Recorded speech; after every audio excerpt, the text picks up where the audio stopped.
চারিদিকে হোক প্রসার নেকির দাওয়াত, উম্মত হোক খোদা ভীরু হে রাসূল। সাল্লাল্লাহু আলাইকা ইয়া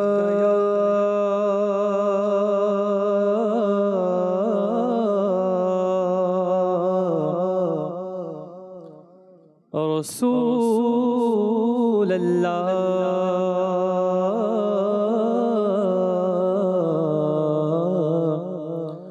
ওয়াসাল্লাম আলাইকা ইয়া হাবিবাল্লাহ। সবাই পড়ুন সাল্লাল্লাহু আলাইকা ইয়া রাসূলুল্লাহ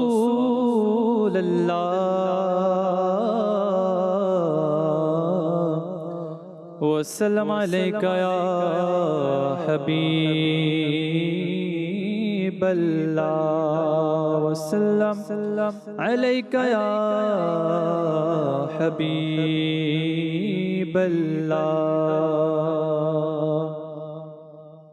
ডেকে নাও না প্রিয় নবী তুমি আমায় মদিনাতে, ডেকে নাও না প্রিয় নবী তুমি আমায় মদিনাতে, আসি যেন জলে ভেজা নয়ন নিয়ে মদিনাতে, আসি যেন জলে ভেজা নয়ন নিয়ে মদিনাতে, আসি যেন জলে ভেজা নয়ন নিয়ে মদিনাতে। সালাম আমার দিও হাজি নবীর দারে, কেঁদে কেঁদে আকা সালাম আমার দিও হাজি নবীর দারে, কেঁদে কেঁদে সালাম আমার দিও হাজি নবীর দারে, কেঁদে কেঁদে প্রিয় নবীর রোজা শরীফ যখন দেখবে মদিনাতে, প্রিয় নবীর রোজা শরীফ যখন দেখবে মদিনাতে, প্রিয় নবীর রোজা শরীফ যখন দেখবে মদিনাতে, ডেকে নাও না প্রিয় নবী তুমি আমায় মদিনাতে, আসি যেন জলে ভেজা নয়ন নিয়ে মদিনাতে, আসি যেন জলে ভেজা নয়ন নিয়ে মদিনাতে।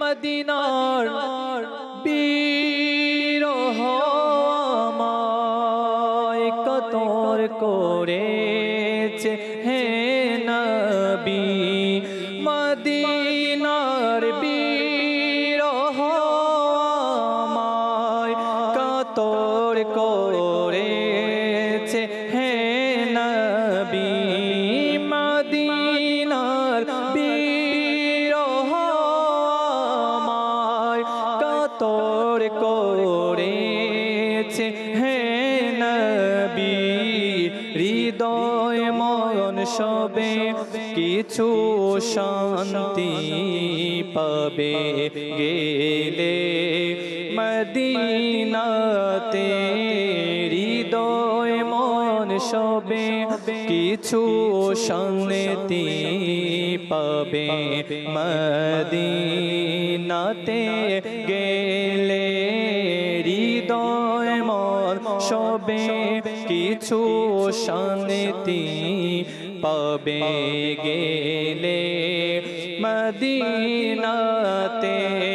ডেকে নাও না প্রিয় নবী ডেকে নাও না প্রিয় নবী তুমি আমায় মদিনাতে ডেকে নাও না প্রিয়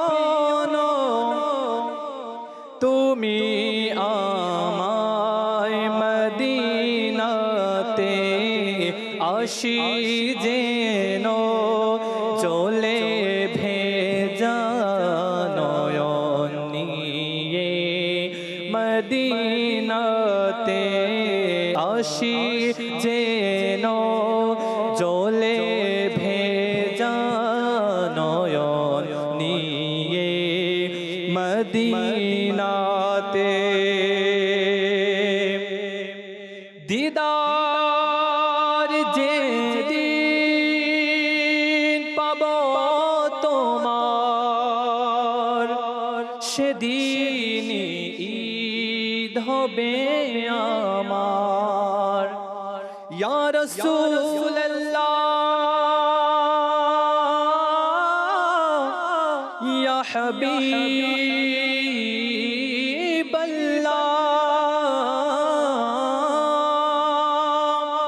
যখন হবে তোমার দিদার তখনই দেহ হবে আমার আমার স্বপ্নে এসো না মদনী মদিনে ওয়ালে দিদার যেদিন পাবো তোমার সেদিন ঈদ হবে আমার দিদার যেদিন পাবো তোমার সেদিন ঈদ হবে আমার আকা দিদার যেদিন পাবো তোমার সেদিন ঈদ হবে আমার প্রেমের সুধা আমায় দাও না তুমি ডেকে মদিনাতে প্রেমের সুধা আমায় দাও না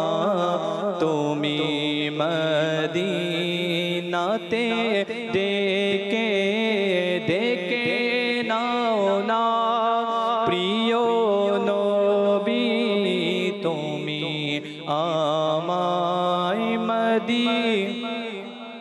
হে আসি যেন জলে ভেজা নয়ন নিয়ে মদিনাতে আসি যেন নয়ন নয়ন নিয়ে মদিনাতে কি জন আতারের প্রাণের চেয়েতে বা এত প্রিয় কি জন আতারের প্রাণের চেয়েতে বা এত প্রিয় কি জন আতারের প্রাণ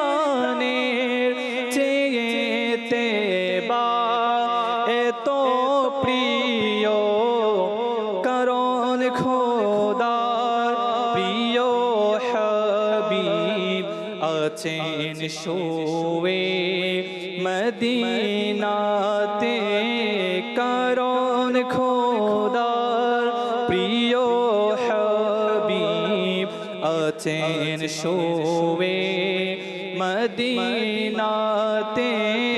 ডেকে নাও না প্রিয় নবী, তুমি আমায় মদিনাতে। আসি যেন জলে ভেজা নয়ন নিয়ে মদিনাতে।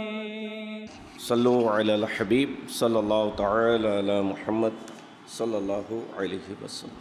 अल्हम्दुलिल्लाहि रब्बिल आलमीन वस्सलातु वस्सलामु अला सय्यिदिल मुरसलीन अम्मा बअद फ़अऊज़ु बिल्लाहि मिनश शैतानिर रजीम बिस्मिल्लाहिर रहमानिर रहीम। अस्सलातु वस्सलामु अलैका या रसूलल्लाह वअला आलिका व अस्हाबिका या हबीबल्लाह। सलातु वस्सलामु अलैका या नबिय्यल्लाह वअला आलिका व अस्हाबिका या नूरल्लाह। अत-तरगीब व तरहीब नामक किताबे बर्णित रयेछे नबी पाक सल्लल्लाहु ताआला अलैहि वसल्लम इरशाद करें, मन सल्ला अलैया फी यौमिन अल्फा मर्रतिन लम यमुत हत्ता यरा मक़अदहु मिनल जन्नाह। जे व्यक्ति दिने 1000 बार आमार प्रति दुरूद शरीफ पढ़बे से ततक्षण पर्यन्त मृत्युबरण करबे ना যতক্ষণ না জান্নাতে নিজের ঠিকানা দেখে নেয়। वो तो निहायत सस्ता सौदा बेच रहे हैं जन्नत का, हम मुफलिस क्या मोल चुकाए अपना हाथ ही खाली है।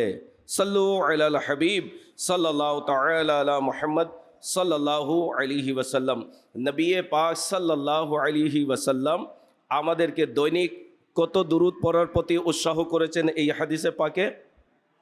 1000 বার। কতবার? 1000 বার দুরুদ। এর বিনিময়ে কি? জান্নাত। তাও কখন? ইন্তেকাল পরে।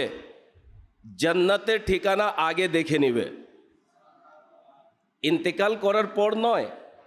এখনো দেহতে রূহ রয়েছে, এখনো পৃথিবী ছেড়ে যায়নি, কিন্তু দুরুদে পাকের বরকতে তার সম্মান, তার মর্যাদা, তার মাহাত্ম্য এত বাড়িয়ে দেওয়া হলো, এখনো পৃথিবীর বুকে রয়েছে, নিঃশ্বাস চলাচল।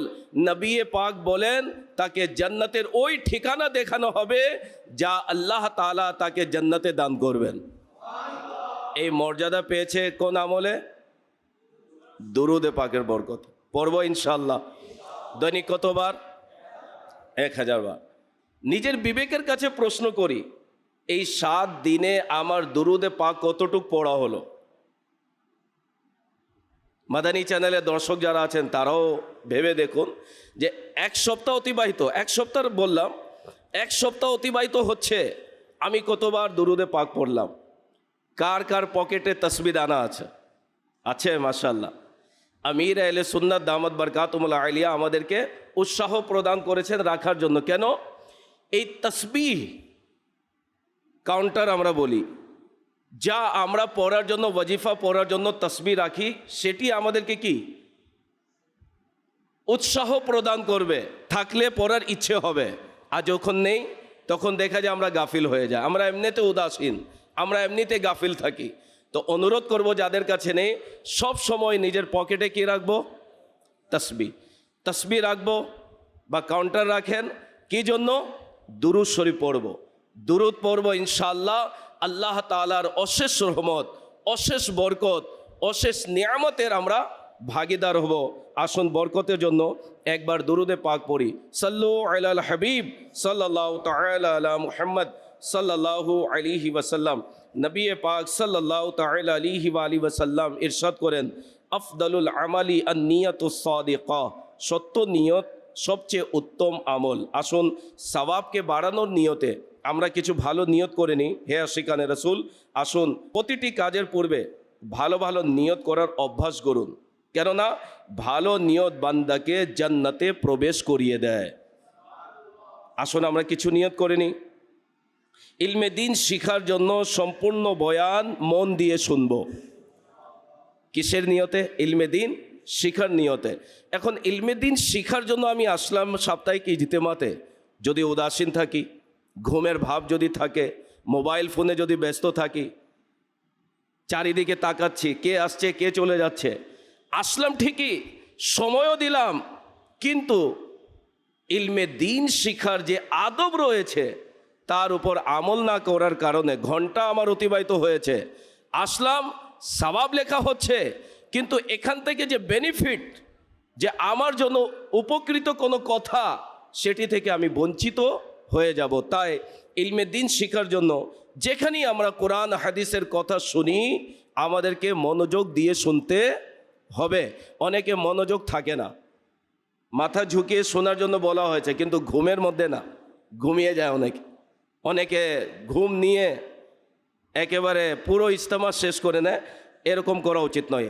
মাদানী চ্যানেলের মাধ্যমে যারা দেখছেন, ঘরের মধ্যে অনেকে কাজকর্মের মধ্যে ব্যস্ত থাকে, মাদানী চ্যানেল ছেড়ে দিলে এরপরে নিজের কাজে লেগে আছে। তো কি বয়ান হচ্ছে, কি উপদেশ দেওয়া হচ্ছে, কোন আমল বলা হচ্ছে, সেদিকে যদি আমাদের মনোনিবেশ না থাকে, তাহলে আমরা ইলমে দিন শিক্ষা থেকে বঞ্চিত হব। আদব সহকারে বসবো ইনশা আল্লাহুল করিম। বয়ান চলাকালীন উদাসীনতা থেকে বেঁচে থাকব। নিজের সংশোধনের জন্য বয়ান শুনব, যা শুনব অপরের কাছে পৌঁছানোর চেষ্টা করব ইনশা আল্লাহুল করিম। আসুন সর্বপ্রথম একটি ঘটনা শুনব। এই ঘটনা বোঝার জন্য মনোযোগ দিতে হবে। লম্বা ঘটনা, মনোযোগ দিলে ইনশাআল্লাহুল করিম এই ঘটনার যে মূল প্রেক্ষাপট সেটি আমরা বুঝতে পারব। আব্দুল ওয়াহিদ বিন জাইদ বলেন, একদা আমি সমুদ্র ভ্রমণে ছিলাম, হঠাৎ প্রবল বাতাস বইতে শুরু করলো। সেই বাতাস আমাদের একটি জনশূন্য দ্বীপে ঠেলে দিল। যখন আমরা সেই দ্বীপে নামলাম, তখন দেখলাম সেখানে একজন ব্যক্তি রয়েছে যিনি মাযাল্লাহ গায়রুল্লাহ, আর আল্লাহ ব্যতীত অন্যের ইবাদতে মগ্ন ছিলেন, বাতিল মাবুদের উপাসনায় ব্যস্ত ছিলেন। আমরা বললাম, আমরা এমন মুশরিককে আমাদের সাথে আরোহণ করাবো না। যেহেতু সে সাইডে ছিল, তাকে জাহাজে আরোহণ করাবেন, তো বললেন যে এমন মুশরিককে আরোহণ করাবো না। সেই মুশরিক এই কথা শোনার পর বলল, তোমরা কার ইবাদত করো? তো তারা বললেন আল্লাহ পাকের। সে মুশরিক বলল, আল্লাহ কে?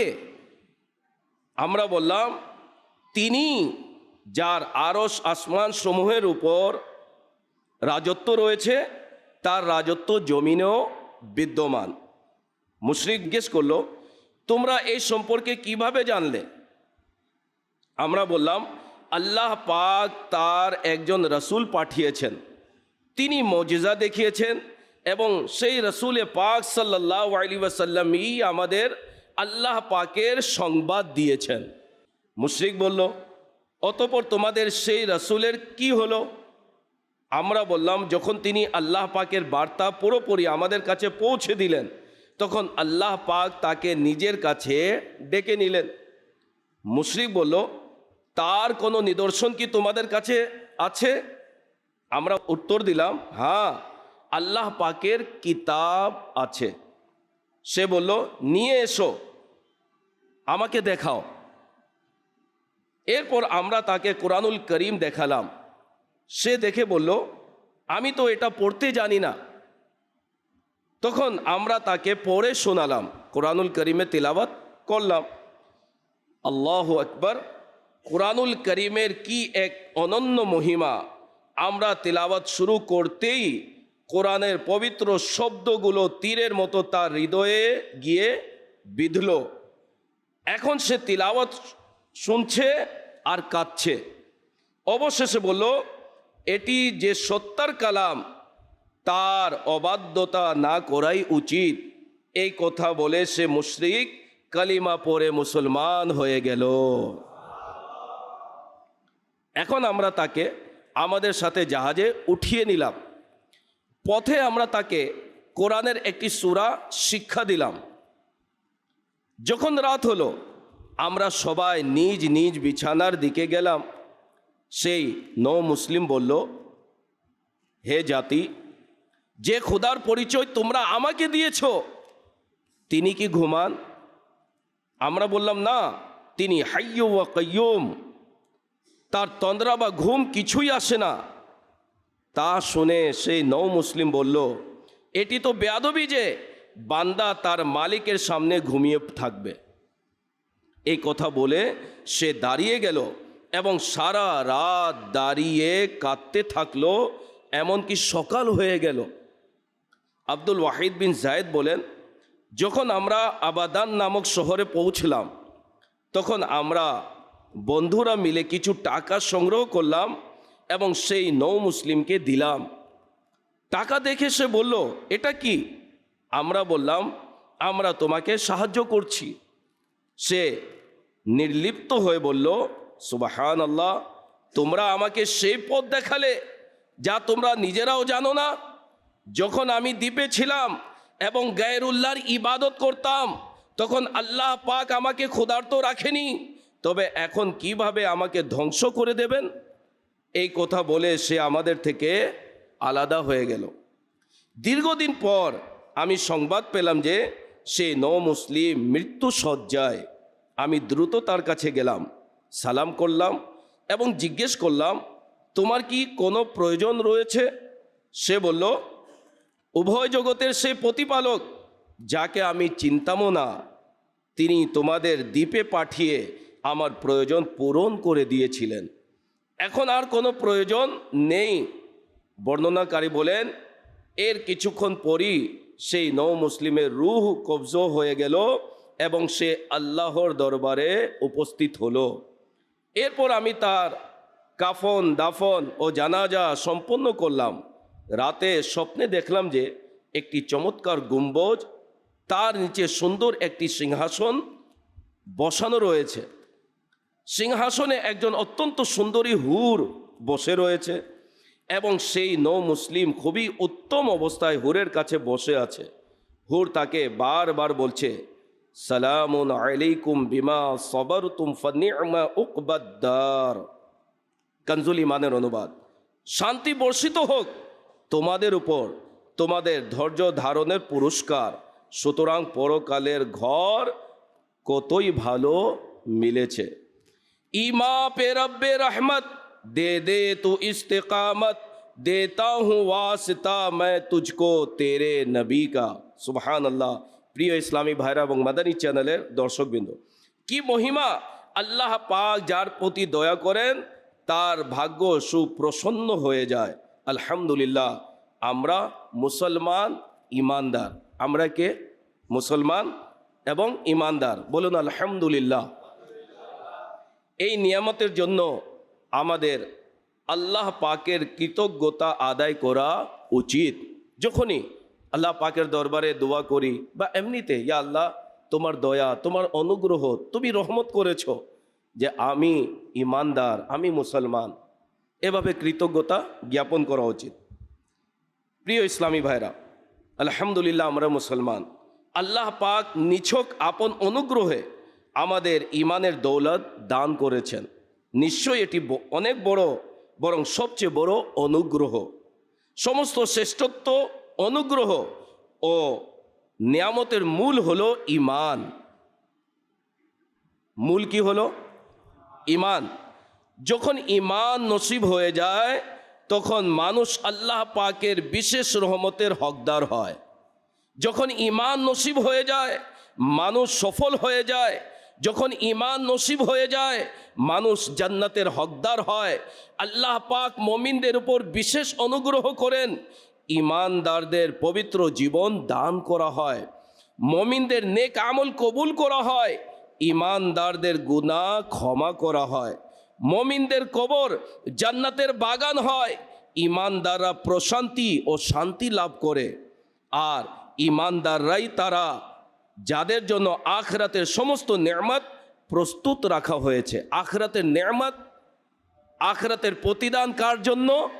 ঈমানদারদের জন্য, মুসলমানদের জন্য। মাআযাল্লাহ, কেউ যদি এই আকীদা রাখে যে জান্নাত এবং আখিরাতের প্রতিদান ও মুসলিমরাও পাবেন, নাউজুবিল্লাহ, তারা ঈমানদার থাকবে না।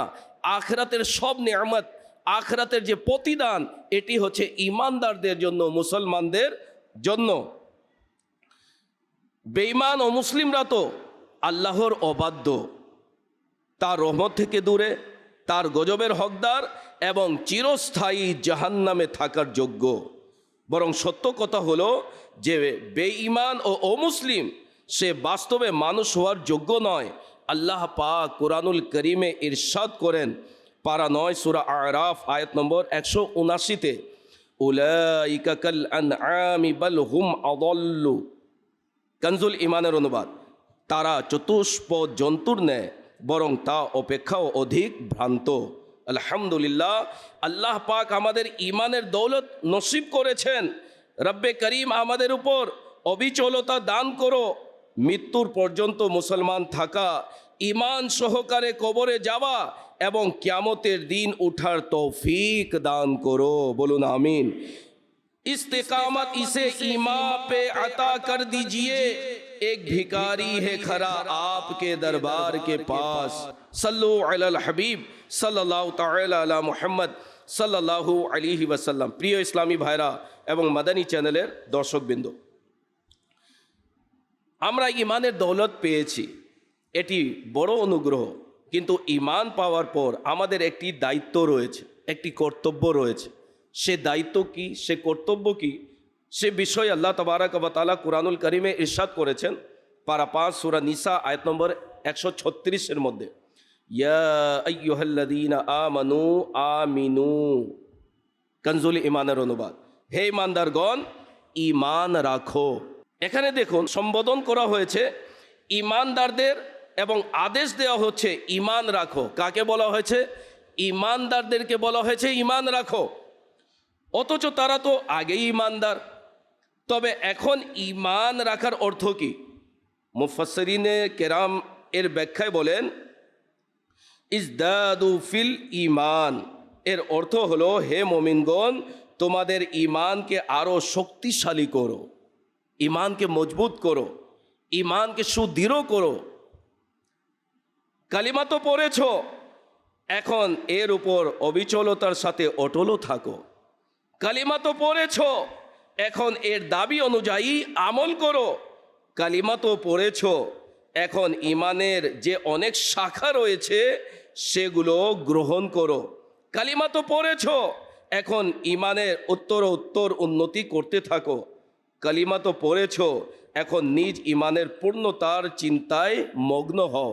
কালিমা পড়লাম, মুসলমান হলাম, আমি মুসলমান, কিন্তু ঈমানকে মজবুত করার জন্য, ঈমানকে কামিল করার জন্য, সুদৃঢ় করার জন্য, ঈমানের সুরক্ষার জন্য এখন আমলে আসতে হবে, আমল করতে হবে।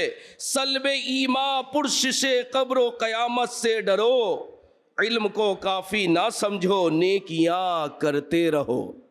শুধু ঈমানদার হলাম, ইলম অর্জন করলাম, বাস শেষ না, আমলও করতে হবে। আমরা যা জানি, যতটুক জানি, ততটুক আমাদেরকে আমলে নিজেকে নিয়ে আসতে হবে, তাহলে ঈমান মজবুত হবে। হে আশিকানে রাসূল, যে কালিমা পড়েছে এবং সত্য হৃদয়ে পড়েছে, এখন সে যদি মৃত্যু পর্যন্ত এর উপর অটল থাকে এবং ঈমান নিয়ে কবরে যায়, তবে সে জান্নাতের হকদার ঠিকই, কিন্তু শ্রেষ্ঠত্ব হলো এতে যে বান্দা এই কালিমার দাবিগুলোর পূরণ করবে। জান্নাত ঈমানের মাধ্যমে পাওয়া যায়, কিন্তু মর্যাদার উচ্চতা, ঈমানের পূর্ণতা এবং এর দাবিগুলোর উপর আমল করার মাধ্যমে অর্জিত হয়। আমরা যদি চিন্তা করি, তবে দেখা যাবে আমাদের মধ্যে অধিকাংশ লোক কেবল এই জন্যই মুসলমান যে আমরা মুসলমান ঘরে জন্মেছি। এটিও আল্লাহ পাকের অনেক বড় করুণা ও দয়া যে তিনি আমাদের মুসলমান পরিবারে জন্ম দিয়েছেন এবং ছোটবেলা থেকেই কালিমার তৌফিক দিয়েছেন। অমুসলিম পরিবারে জন্ম নিলে জানি না কোথায় লাঞ্ছিত ও অপমানিত হতাম। এটি তার দয়া। কিন্তু ভাবার বিষয় হলো, উদাহরণস্বরূপ এখানে উদাহরণ দিয়ে বোঝানো হয়েছে, এক ব্যক্তি তার বাবার উত্তরাধিকার সূত্রে 1 কোটি টাকা পেল। কত? 1 কোটি টাকা। এখন কি মনে করেন, সে কি এই 1 কোটি টাকা সিন্ধুকে রেখে শান্তিতে বসে থাকবে, নাকি সে এই টাকাটি ব্যবসার মধ্যে ইনভেস্ট করবে? কি করবে? ইনভেস্ট করবে না। কেন করবে? 1 কোটি থেকে 2 কোটি, 2 কোটি থেকে 3 কোটি, অর্থাৎ উন্নতির দিকে সে এগিয়ে যাবে। তো আমরা এবার লক্ষ্য করুন, ঈমান আমরা উত্তরাধিকার সূত্রে পেয়েছি, মায়ের কোলে বসে কালিমা পড়েছি। আর এই ঈমান 1 কোটি নয়, বরং দুনিয়ার সমস্ত সম্পদের চেয়েও দামি সম্পদ। কিন্তু আমাদের অবস্থা দেখুন, এই সম্পদ উত্তরাধিকার সূত্রে পেয়েছি বলেই আমরা সন্তুষ্ট, এতে উন্নতির চিন্তাই নেই। একে আরও শক্তিশালী করার এবং ঈমানের স্তরে এগিয়ে যাওয়ার কোনো চিন্তা আমরা করি না। আল্লাহ পাক আমাদের অবস্থার প্রতি দয়া করুক, এটিও আমাদের দায়িত্ব। আল্লাহ পাক স্বয়ং নিজে ইরশাদ করেন, ইয়া আইয়ুহাল্লাযীনা আমানু আমিনু, হে ঈমানদারগণ ঈমান রাখো। অর্থাৎ হে মুমিনগণ, নিজেদের ঈমানের চিন্তা করো, একে আরও শক্তিশালী করতে থাকো। আল্লাহ পাক আমাদের এর তৌফিক দান করুক, আমিন। আসুন কামিল মুমিনের নিদর্শনগুলো কিছু শুনি এবং নিজের দিকেও তাকায় যে এই গুণাবলী, এই বৈশিষ্ট্য আমার মাঝে আছে কি নেই। যদি নেই তো কেন নেই, থাকা উচিত। যদি দুর্বলতা থাকে সেটি আমরা দূর করার চেষ্টা করব ইনশা আল্লাহুল করিম। কামিল মুমিনের একটি মৌলিক নিদর্শন হলো সে অনর্থক কাজ থেকে বেঁচে থাকে। যে আল্লাহ পাক কুরআনুল করিমের মধ্যে ইরশাদ করেন, পারা 18 সূরা মুমিনুন আয়াত নম্বর 3, ওয়াল্লাযীনা হুম আনিল লাগবি মুরিদুন, কানজুল ঈমানের অনুবাদ। এবং যারা অনর্থক কথার দিকে দৃষ্টিপাত করে না, অর্থাৎ সফল মুমিন সেই যে প্রতিটি অনর্থক ও বাতিল বিষয় থেকে দূরে থাকে। ইয়া রব না জরুরত কে সেবা কুছ কবি বলুঁ, अल्लाह जबा का हो अता कुफल मदीना, बकबक की आदत न सरे हश्र फसादे, अल्लाह जबा का हो अता कुफल मदीना। এখন অনর্থক কাজ, অনর্থক কথা কাকে বলে এটিও জানা জরুরি। আমরা জানি অনর্থক কথা অর্থাৎ যে কথার মধ্যে আমরা বিরক্ত হয়ে যাই সেটাকে অনর্থক বুঝি, আমাদের মেন্টালিটি। কিন্তু ইমাম গজ্জালি বলেছেন, অনর্থক কথা ওই কথাকে বলা হয়েছে যে কথা দ্বারা না দুনিয়ার ফায়দা না আখিরাতের ফায়দা, না দুনিয়ার কোনো লাভ না আখিরাতের লাভ। অনর্থক কাজ ওই কাজ না দুনিয়ার কোনো কাজের না আখিরাতের কোনো বেনিফিট রয়েছে, সেই কাজকে অনর্থক কাজ বলা হয়, সেই কথাকে অনর্থক বলা হয়। প্রিয় ইসলামী ভাইরা, এটি কামিল মুমিনের নিদর্শন। কামিল মুমিন সময়ের গুরুত্ব দেয়। কি দেয়? সময়ের গুরুত্ব দেয়। নিজের মূল্যবান সময় অনর্থক কাজে নষ্ট করে না। কারণ যে ঈমানদার সে জানে যে আমাকে এই জীবন অনর্থক দেওয়া হয়নি। অনর্থক আমরা এসেছি না, আমরা কিসের জন্য আসলাম, কে আমাদেরকে পাঠিয়েছে, কিসের জন্য আসলাম, কার দরবারে আবার যেতে হবে। মুমিনের মাঝে এই বিষয়টি থাকে যে আল্লাহ তাআলা আমাকে বেকার অনর্থক পৃথিবীতে পাঠায়নি। আল্লাহ তাবারক ওয়া তাআলা কিসের জন্য পাঠিয়েছেন? কুরআনুল কারীমেই আল্লাহ তাআলা ইরশাদ করেছেন যে আমি জিন এবং মানুষ জাতিকে সৃষ্টি করেছি নিজের ইবাদতের জন্য। আমি এই জন্য তোমাদেরকে পাঠিয়েছি কার আমল সবচেয়ে সুন্দর এবং উত্তম রয়েছে। ইবাদতের জন্য পাঠিয়েছেন, হুসনে আমলের জন্য পাঠিয়েছেন, সুন্দর আমলের জন্য পাঠিয়েছেন, আল্লাহকে রাজি করার জন্য আমাদেরকে পৃথিবীতে পাঠিয়েছেন। আমাকে মরতে হবে, কিয়ামতের দিন উঠতে হবে, আল্লাহ পাকের দরবারে হাজির হতে হবে, নিজের জীবনের প্রতিটি মুহূর্তের হিসাব দিতে হবে। যেহেতু সে আল্লাহর দরবারে উপস্থিত হতে ভয় পায়, যেহেতু সে কিয়ামতের হিসাবের চিন্তা করে, যেহেতু সে তার জীবনের প্রতিটি মুহূর্তের জন্য দায়ী, তাই সে নিজের সময় অনর্থক কাজে ব্যয় করে না, সময়ের মূল্যায়ন করে।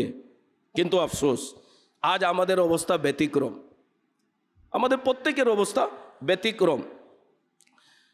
যাকেই দেখুন সে নিজের সময় নষ্ট করতে ব্যস্ত, কখনো জন্মদিনের নামে, কখনো নিউ ইয়ার নাইটের নামে, কখনো অ্যানিভার্সারির নামে, কখনো পিকনিকের নামে গুনাহ ভরা ফাংশন রাখা হয়, মাআযাল্লাহ আস্তাগফিরুল্লাহ। ঘন্টার পর ঘন্টা অনর্থক নয়, বরং গুনাহের পিছনে বিলীন করে দেয়া হয়। অবশ্যই জন্মদিন পালন করা কোনো গুনাহের কাজ নয়, কিন্তু আমাদের এখানে এর যে পদ্ধতি অবলম্বন করা হয়েছে তা অনর্থক বরং গুনাহের অন্তর্ভুক্ত। হায়, আজ মুসলমানদের জীবনের উদ্দেশ্য কেবল খাওয়া দাওয়া আর স্বাস্থ্য ঘটনের মধ্যেই সীমাবদ্ধ হয়ে গেছে। বন্ধুদের আড্ডা, হোটেলের আধিক্য, ঘন্টার পর ঘন্টা, এমনকি রাতের পর রাত গল্প গুজবে কাটিয়ে দেওয়া হয়। বাকি যা ছিল তা মোবাইল আর সোশ্যাল মিডিয়া শেষ করে দিয়েছে। একটা সময় ছিল যখন অবুঝ বাচ্চারা বাবা মা থেকে লুকিয়ে ভিডিও গেম খেলতো। যাদের বয়স হয়েছে ছোটবেলায়, সে সময় হাতে মোবাইল ছিল না, বিভিন্ন জায়গায় জায়গায় ভিডিও গেমস খেলার জন্য দোকানের মধ্যে আয়োজন করা হয়েছে। তো বাচ্চারা লুকিয়ে লুকিয়ে মা বাবা থেকে তারা গিয়ে খেলতো, যে বাবা দেখে না নে, মা দেখে না নে। কিন্তু বর্তমান অবস্থা কি, বাবা নিজেই বাচ্চার হাতে ভিডিও গেম তুলে দেয়, যে ভিডিও গেমস খেলবে, ব্যস্ত থাকবে, নিজের কাজে ব্যস্ত থাকবে, মা নিজের কাজে ব্যস্ত থাকবে। বাচ্চা ভিডিও গেমস খেলবে, বাবা নিজের কাজে ব্যস্ত থাকবে। এই হলো আমাদের অবস্থা। বরং বাচ্চা তো দূরের কথা, এখন বড়রাও ভিডিও গেম খেলে কিনা অবাক হবেন, মাআযাল্লাহ আস্তাগফিরুল্লাহ। অনেকে এমন ভিডিও গেমসের নেশা, নামাজি মসজিদে আসে, জামাতের সময় বাকি, সাইডে ভিডিও গেমস খেলছে, এমনও দেখেছে। এমন নেশা, যা সময় পেয়েছে তসবিহ পড়বে, দুরূদ পড়বে, এখন ভিডিও গেমস নিয়ে পড়ে আছে। ভিডিও গেমস খেলার মধ্যে এমন পাগল, সোশ্যাল মিডিয়া ইউজে এমন পাগল, কবে আজান হচ্ছে, নামাজের সময় হচ্ছে, কোনো খেয়াল নেই। এই হলো আমাদের অবস্থা। আল্লাহ তাআলা আমাদেরকে হিদায়াত দান করুক। অনেকে বলে, ভাই কি করব, অবসর সময়, বলে না, অবসর সময় কাটে না, টাইম পাস হয় না, বিদায় একটু বসে গেলাম।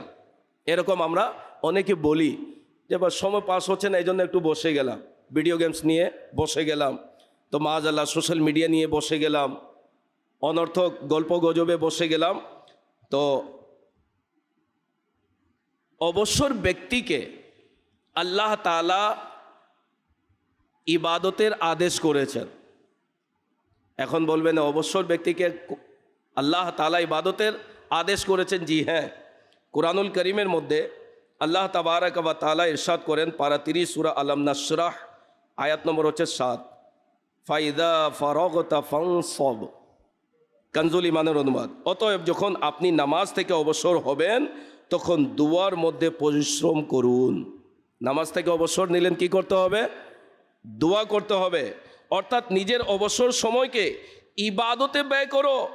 এর মানে হলো যখন একটি ইবাদত থেকে অবসর হবে তখন আর একটি শুরু করো, এবং কোনো সময় ইবাদত শূন্য থেকো না, কারণ জগৎ সৃষ্টির আসল উদ্দেশ্য এটাই। প্রিয় ইসলামী ভাইরা, কামিল মুমিনের দ্বিতীয় নিদর্শন হলো সে নামাজের হেফাজত করে। কি করে? নামাজের হেফাজত কে করবে? যে নামাজ পড়বে। নামাজের হেফাজত এটি মুমিনের নিদর্শন বলা হয়েছে। যেমন কুরআনুল কারীমে আল্লাহ তাআলা ইরশাদ করেন, পারা 18 সূরা মুমিনুনের আয়াত নম্বর 9-তে আল্লাহ তাআলা ইরশাদ করেন, ওয়াল্লাযীনা হুম আলা সালাওয়াতিহিম ইউহাফিজুন। কানজুল ইমানের অনুবাদ। এবং ওই সব লোক যারা নিজ নিজ নামাজ সমূহের প্রতি যত্নবান হয়। আল্লাহু আকবার। এটিও কামিল মুমিনের একটি গুরুত্বপূর্ণ গুণ, যে পূর্ণ ইমানদার সে নিজের নামাজের হিফাজত করে, নামাজ কাজা করে না, নামাজের ওয়াক্তের প্রতি খেয়াল রাখে। নামাজ যেরকম পড়া ফরজ, নামাজের ওয়াক্তের প্রতি খেয়াল রাখাও কি? সবাই বলেন। এশা পড়লেন, ফজর ঘুমিয়ে গেলেন, তাহলে আমি কি নামাজের হেফাজত করলাম? জোহর পড়লাম, আসরে ঘুমিয়ে গেলাম, আসর কাজা করে বসলাম, তো নামাজের কি হেফাজত করলাম? তো যেভাবে নামাজ আমরা পড়ি, নামাজের ওয়াক্তের ইলিম থাকাও জরুরি, এটি ফরজের অন্তর্ভুক্ত।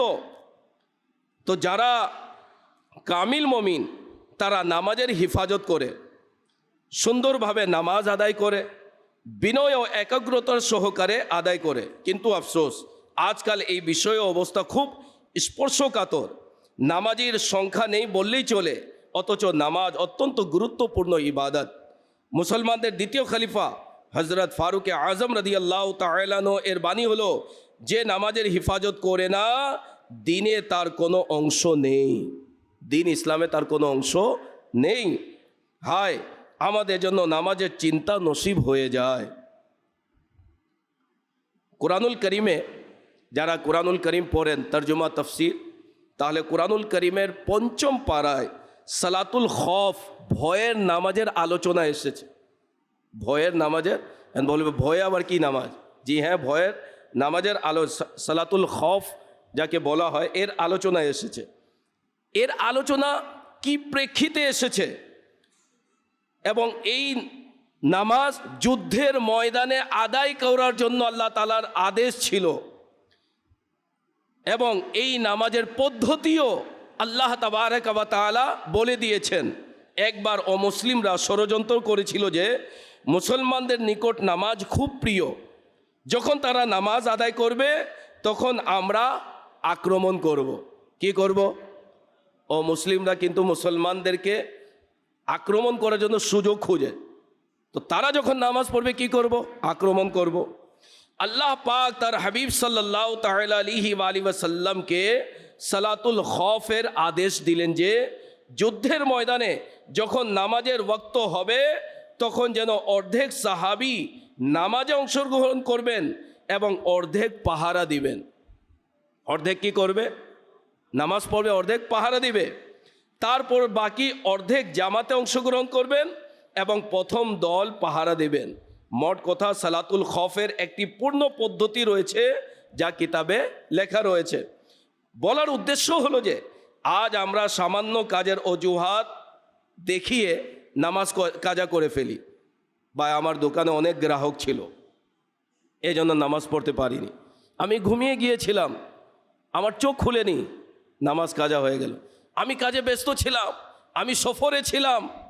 ভাই, যখন শরীয়ত আমাকে নিষেধ করেনি, নামাজ কোন সময় পড়া নিষেধ এটি তো শরীয়ত বলে দিয়েছে। কার উপর নিষেধ, কে পড়তে পারবে না, কাকে পড়তে হবে, কোন অবস্থায় পড়তে হবে, সব শরীয়তের বিধানে লেখা রয়েছে। এখন আমি নর্মাল একটি বিষয় আসলো, গ্রাহক বেশি, নামাজ ছেড়ে দিলাম, আমি ব্যস্ত বেশি, নামাজ ছেড়ে দিলাম, আমি সফরে ছিলাম, নামাজ ছেড়ে দিলাম। তো এই সকল অজুহাত দেখিয়ে আমরা মাযআল্লাহ নামাজ কাজা করে দিই, জামাত ছেড়ে দিই। অথচ নামাজ এত গুরুত্বপূর্ণ ইবাদত যে যুদ্ধের ময়দানেও যেখানে অমুসলিমরা আক্রমণের পরিকল্পনা করেছিল সেই সময়ও নামাজ কাজা করার অনুমতি দেয়া হয়নি। হর ইবাদত সে বরতর ইবাদত নামাজ, প্রত্যেক ইবাদতের চেয়ে শ্রেষ্ঠ ইবাদত হচ্ছে নামাজ। সারি দৌলত সে বরকর হ্যায় দৌলত নামাজ, कल्बे गमगीन का सामान फरहत नमाज है, मरीजों को पैगाम सेहत नमाज। प्यारे आका की आंखों की ठंडक है ये, कल्बे शाहे मदीना की राहत नमाज।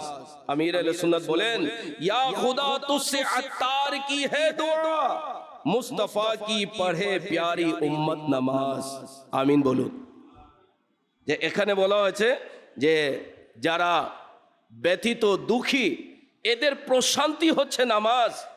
মুমিন নামাজে প্রশান্তি পায়, নামাজে শান্তি পায়, নামাজে তৃপ্তি পায়, নামাজে স্বাদ পায়। নামাজ পড়লে তারা প্রশান্তি লাভ করে। আর যারা অসুস্থ ব্যক্তি তাদের জন্য সুস্বাস্থ্যতার সুসংবাদ রয়েছে। যারা নামাজ পড়ে তারা স্বাস্থ্যবান হয়, তারা রোগ থেকে আরোগ্য তাদের লাভ হয়। আল্লাহ তাবারক ওয়া তাআলা তাদেরকে শিফা দান করেন এবং বলেন নবী পাক সাল্লাল্লাহু তাআলা আলাইহি ওয়াসাল্লামের চোখের শীতলতা হচ্ছে নামাজ এবং হৃদয়ের প্রশান্তি হচ্ছে নামাজ। আমরা নবী পাক সাল্লাল্লাহু আলাইহি ওয়াসাল্লামকে ভালোবাসি, আলহামদুলিল্লাহ। সবাই বলুন আলহামদুলিল্লাহ। যারা মাদানী চ্যানেলের দর্শক রয়েছেন, ইসলামী ভাই হোক বা ইসলামী বোন হোক, নামাজ কাদের উপর ফরজ? যারা প্রাপ্তবয়স্ক পুরুষ এবং নারী রয়েছে তাদের উপর নামাজ ফরজ রয়েছে। যখন নামাজ ফরজ তখন আমাকে সময় মোতাবেক নামাজ আদায় করতে হবে, এর মধ্যে অবহেলা করলে চলবে না। কামিল মুমিনের তৃতীয় এবং অত্যন্ত গুরুত্বপূর্ণ নিদর্শন হলো উত্তম চরিত্র। এটিও একটি নিদর্শন কামিল মুমিনের। নবী পাক সাল্লাল্লাহু তাআলা আলাইহি ওয়াসাল্লাম ইরশাদ করেন, ইমানদারদের মধ্যে সবচেয়ে কামিল ইমানের অধিকারী সেই ব্যক্তি যার চরিত্র সবচেয়ে সুন্দর, সবচেয়ে উত্তম। আখলাক, চরিত্র সুন্দর হতে হবে, ভালো হতে হবে। আমির আহলে সুন্নাত বলেন, মেরে আখলাক अच्छे हो मेरे सब काम अच्छे हो बना दो मुझको तुम पाबंदे सुन्नत या रसूल अल्लाह। আখলাকও যেন ভালো হয়, কাজও কি হয়? কাজ কি হয়? এটি আখলাকের অন্তর্ভুক্ত। আখলাকিয়াতের অনেক ব্যাখ্যা রয়েছে, অনেক ব্যাখ্যা এর বয়ান। আমরা যে নামাজ পড়ি না, এটিও আখলাকের অন্তর্ভুক্ত। ইবাদত করি, এটিও আখলাকের অন্তর্ভুক্ত। শুধু আখলাক এটা নয় যে সুন্দরভাবে কথাবার্তা বললাম, আচার আচরণ। আখলাকের অনেক ব্যাখ্যা বিশ্লেষণ রয়েছে। তো আখলাক সুন্দর হতে হবে। এখন নামাজ পড়লাম, আমার আখলাকই ভালো নেই, বাইরে ভালো ঘরে ভালো নেই, ঘরে ভালো বাইরে ভালো নেই, বাজারে ভালো নেই, এলাকাতে ভালো নেই, লোকেরা দেখলেই ভয় পায় আমাদেরকে, আর আমরা বুক ফুলিয়ে বলি আমাকে ভয় পায় সবাই। এটি কোনো বীরত্বের কাজ নয়। আপনাকে দেখে ভয় পায়, আরে আপনাকে আমাকে দেখে লোক নিকটে আসবে, এমন আখলাক আমাদের হওয়া উচিত। নবী পাক সাল্লাল্লাহু আলাইহি ওয়াসাল্লামের আখলাকে করিমা এমন ছিল যে তার আখলাকে করিমা দেখে বিধর্মীরা কালিমা পড়ে মুসলমান হয়ে যেত।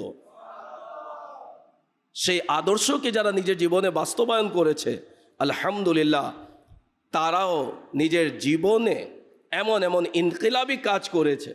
বর্তমান যুগে যদি দেখি, আমির আহলে সুন্নাত দামাত বরকাতুহুল আলিয়ার সত্তা এমন এত বড় দিনের কাজ কিভাবে করলেন? আখলাক দ্বারা, নিজের সৎ চরিত্রের দ্বারা, আমল দ্বারা, তার সুন্দর ব্যবহার দ্বারা।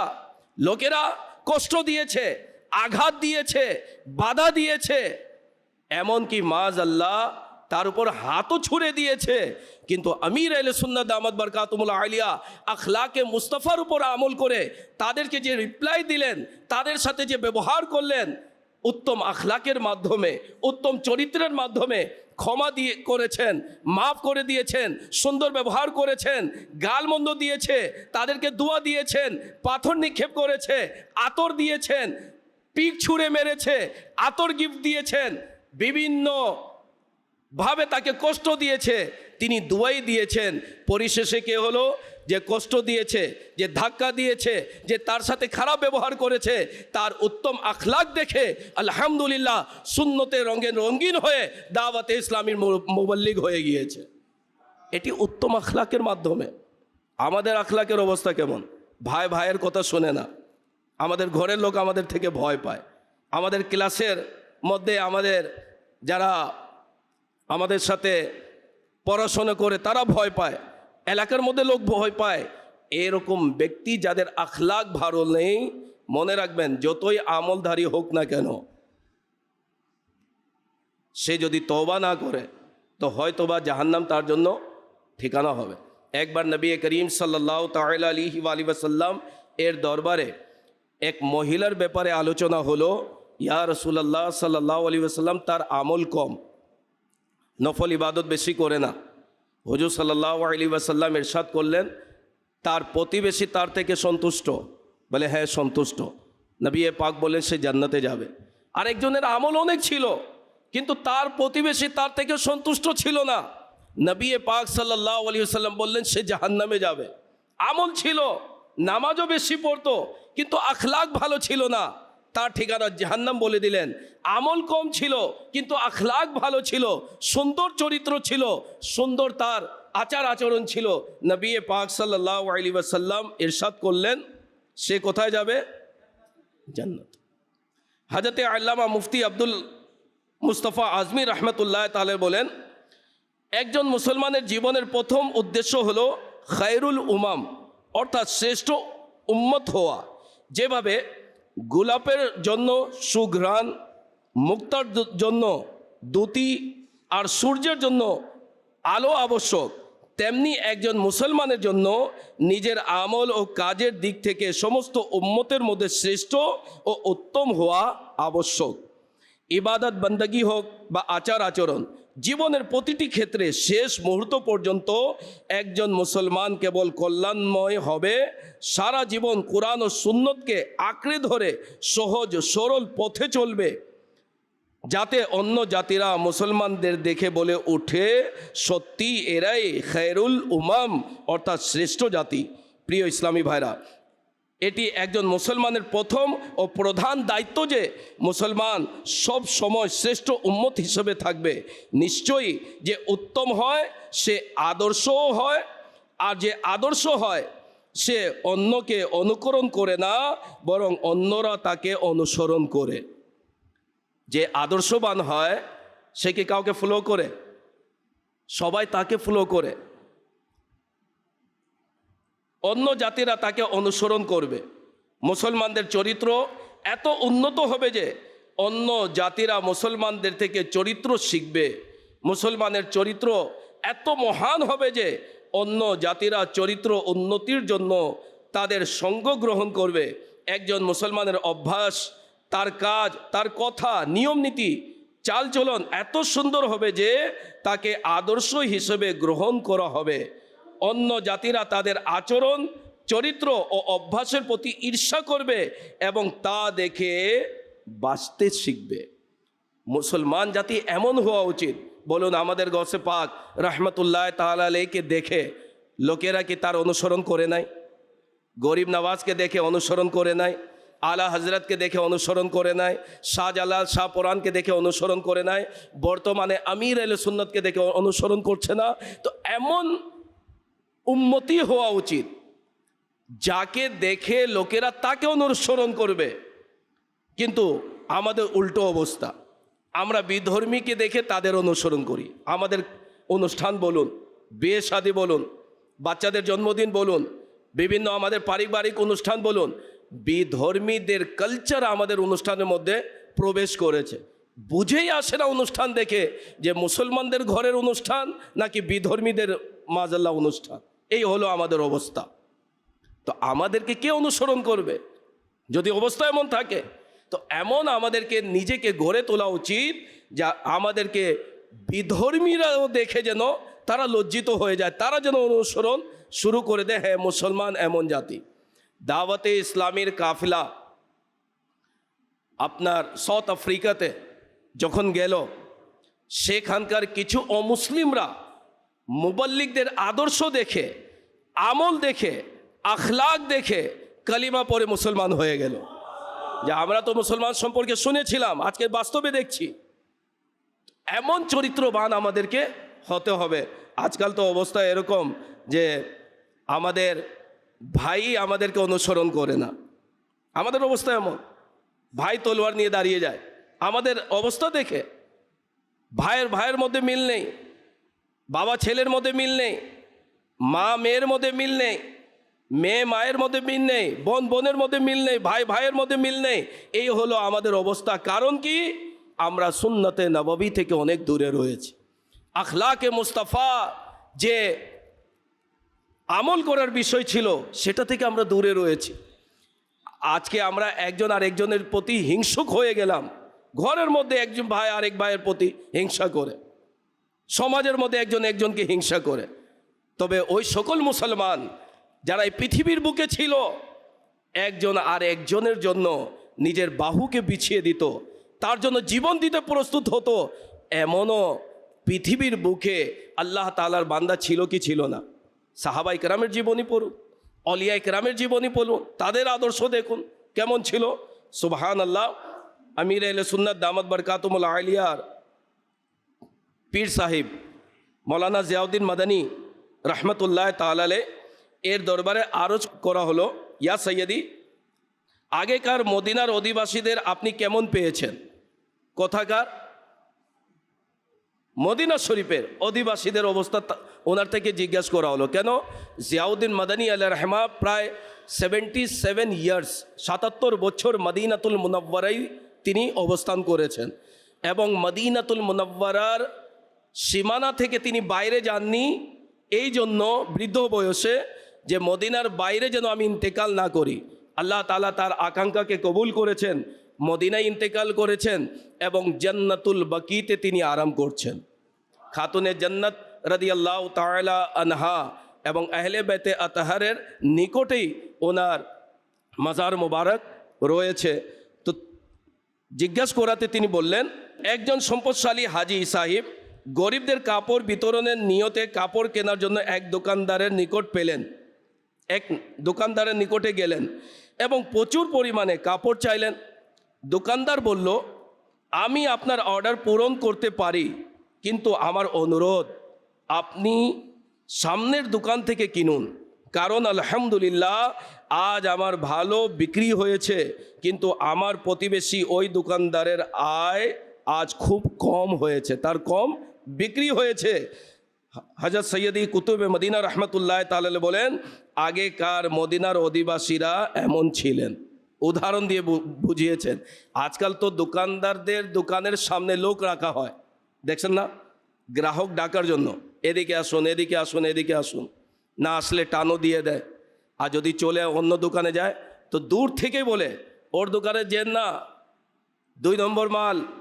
এরকমও মাযআল্লাহ অনেকে কি করে, কাস্টমারকে ভ্রান্ত করে নিজের দিকে টাকা টানার জন্য।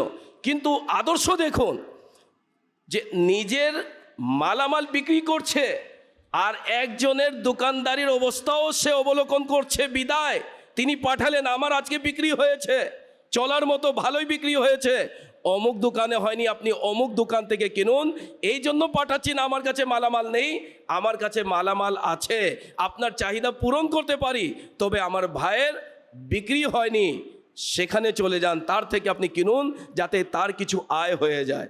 আজকাল তো আমাদের দৃষ্টি থাকে আরেকজনের লুকমার প্রতি, তার মুখের লুকমা কিভাবে আমার মুখে আসবে, তার সম্পদ কিভাবে আমি আত্মসাৎ করব, তার পকেটের টাকা কিভাবে আমার কাছে আসবে, সে এত বিশাল সম্পদের মালিক হচ্ছে, তাকে কিভাবে ডিগ্রেড করা যায়, অপমান করা যায়, লাঞ্ছিত করা যায়, আমি যেন এই সম্পদের মালিক হয়ে যায়।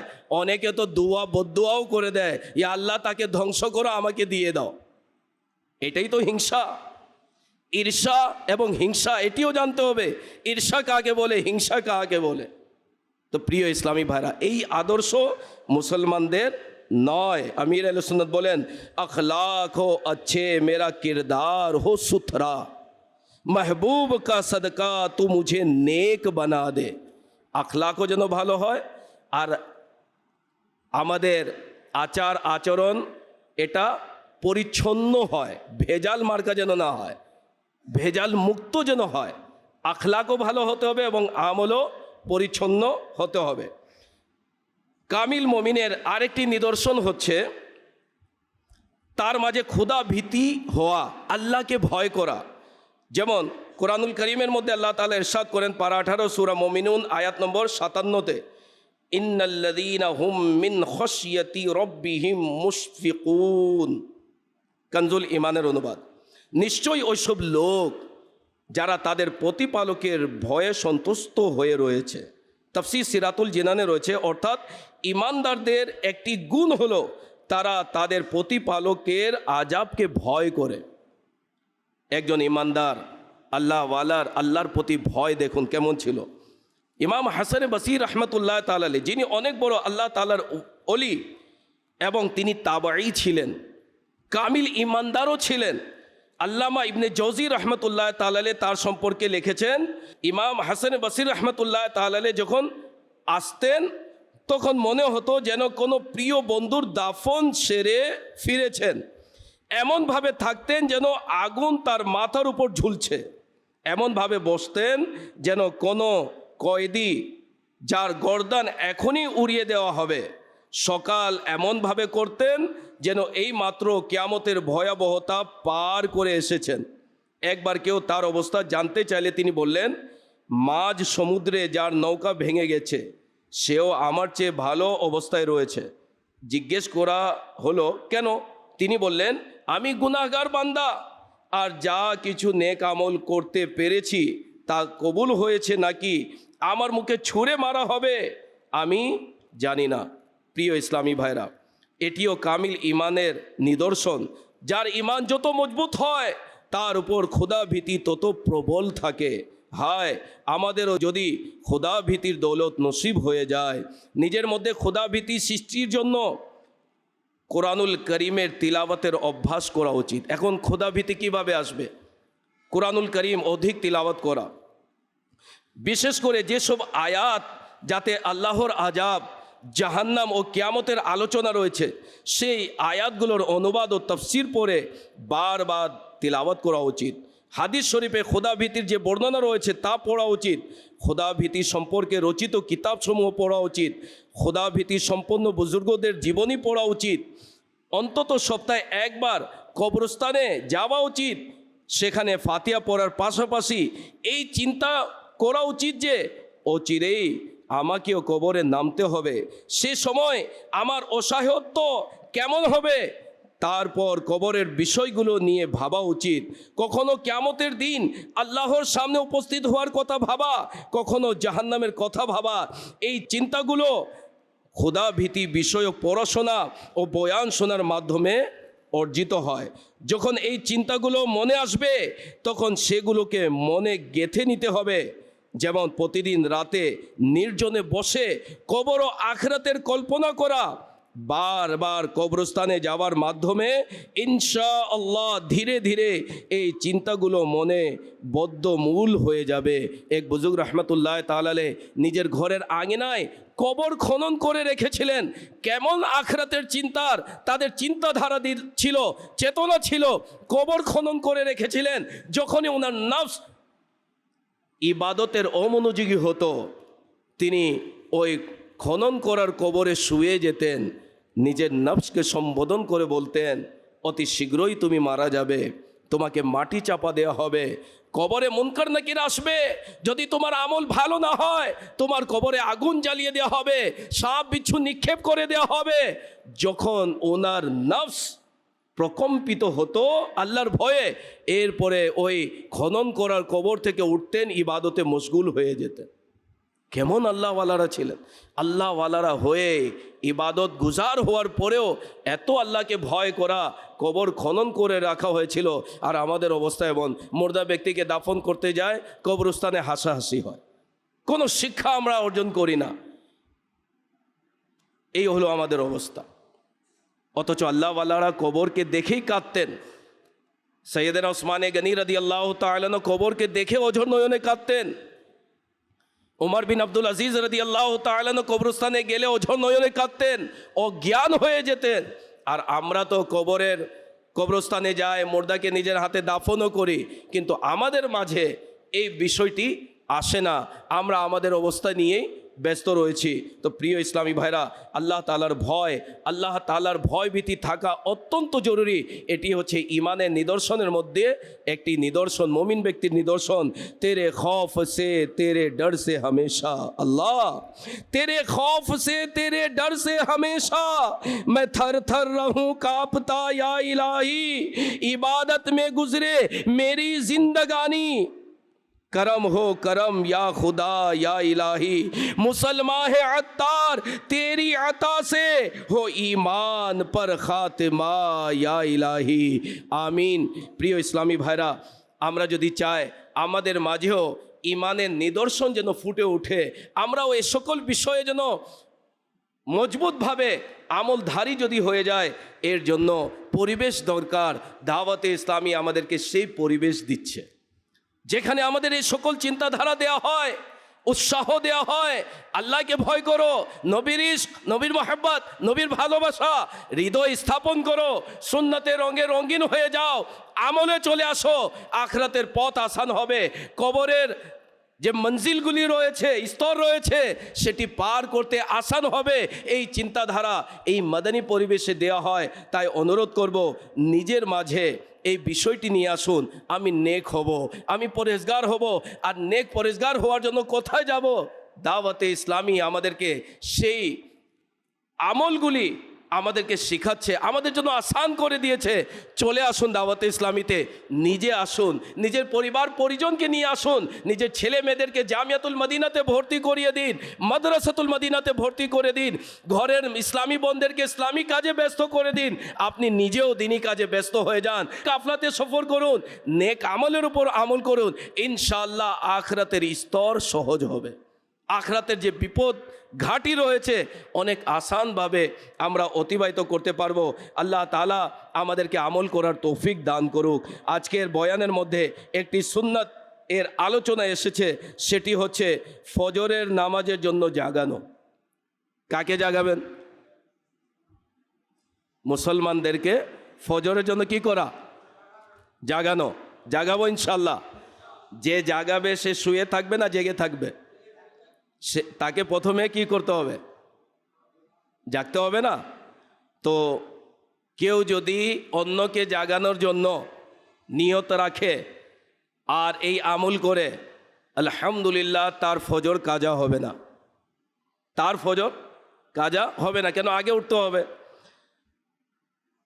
নবী করিম সাল্লাল্লাহু তাআলা আলাইহি ওয়াসাল্লাম ফজরের জন্য যাওয়ার সময় ঘুমন্ত লোকদের জাগাতেন।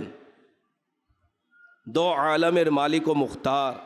আমাদের অনেকের লজ্জা লাগে, ভাই ফজরের সময় লজ্জা কিসের? কেউ দেখে না, সবাই ঘুমিয়ে আছে, আপনি একাই আছেন, ফেরেশতারা দেখছে, আল্লাহ তাআলা দেখছেন।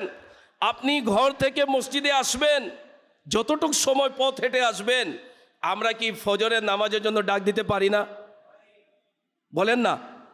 তো নিজের এলাকায় যে এলাকায় থাকেন করবেন ইনশাল্লাহ এই সুন্নতের উপর আমল। সুবহানাল্লাহ। ইসলামের দ্বিতীয় খলিফা হযরত ফারুক আজম রাদিয়াল্লাহু তাআলা আনহু এই পদ্ধতি উপর আমল ছিল। চতুর্থ খলিফা হযরত আলীউল মুর্তজা শেরে খুদা কারামাল্লাহু তাআলা ওয়াজহুল করিম এই সুন্নতের উপর আমল করতেন। বরং হযরত আলী রাদিয়াল্লাহু তাআলা আনহু এর উপর যে আক্রমণ হয়েছিল, ওই ফজরের জন্য যখন ডাক দিচ্ছিলেন তখনই ইবনে মুলজাম সে আক্রমণ করেছিল। তো আসুন আমরা এই বরকত অর্জনের জন্য, সুন্নতের উপর আমল করার জন্য ইনশাআল্লাহুল করিম ফজরের সময় নামাজীদেরকে ডাকবো ইনশাআল্লাহ। এর বরকত কি শুনুন।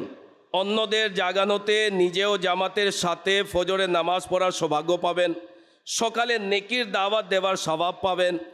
আপনার জাগানোর কারণে যত লোক নামাজ পড়বে তাদের সমান সওয়াব আপনিও পাবেন ইনশাআল্লাহ, এবং আপনার আমল নামায় তা লেখা হবে। আল্লাহ তাআলা আমাদেরকে আমল করার তৌফিক দান করুক। নবী পাক সাল্লাল্লাহু আলাইহি ওয়াসাল্লাম ইরশাদ করেন, মান আহাব্বা সুন্নতি ফাকাদ আহাব্বানি ওয়া মান আহাব্বানি কানা মাইয়া ফিল জান্নাহ।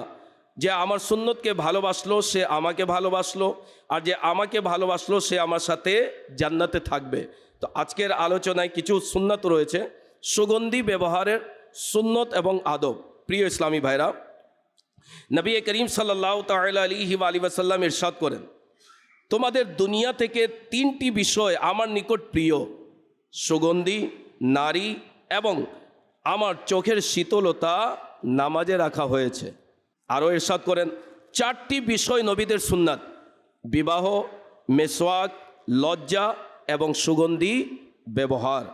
প্রিয় নবী সাল্লাল্লাহু আলাইহি সাল্লাম সুগন্ধির উপহার ফিরিয়ে দিতেন না। কেউ যদি সুগন্ধি দিত নবী পাককে তিনি কবুল করতেন। জুমার নামাজের জন্য সুগন্ধি ব্যবহার করা মুস্তাহাব। নামাজে আল্লাহর সাথে মোনাজাত করা হয়, তাই এর জন্য সাজসজ্জা ও আতর লাগানো মুস্তাহাব। প্রিয় নবী রাসূল আরবি সাল্লাল্লাহু আলাইহি সাল্লাম সবসময় উত্তম সুগন্ধি ব্যবহার করতেন এবং অন্যদেরও এর শিক্ষা দিতেন। অপ্রীতিকর গন্ধ বা দুর্গন্ধ তিনি সাল্লাল্লাহু আলাইহি ওয়াসাল্লাম অপছন্দ করতেন। পুরুষদের এমন সুগন্ধি ব্যবহার করা উচিত যার ঘ্রাণ ছড়ায় কিন্তু রঙের দাগ ইত্যাদি যেন দেখা না যায়। পুরুষ এবং মহিলার সুগন্ধির মধ্যে পার্থক্য আছে। কি? পুরুষের সুগন্ধির সুবাস ছড়াবে কিন্তু রং জামাতে লাগবে না। আর মহিলাদের সুগন্ধি হচ্ছে রং জামাতে লাগবে কিন্তু সুগন্ধি ছড়াবে না। আল্লাহ তাআলা এই সুগন্ধির সুন্নত এবং আদবের পর আমল করার তৌফিক দান করুন। যেহেতু গ্রীষ্মকাল, গরমের দিন, আমাদের ঘাম থেকে দুর্গন্ধ বের হয়। মনে রাখবেন, নবী করিম সাল্লাল্লাহু আলাইহি ওয়াসাল্লাম এর ঘাম মোবারক থেকে সুগন্ধি বের হতো। কি বের হতো? সবাই বলেন। সুগন্ধি বের হতো।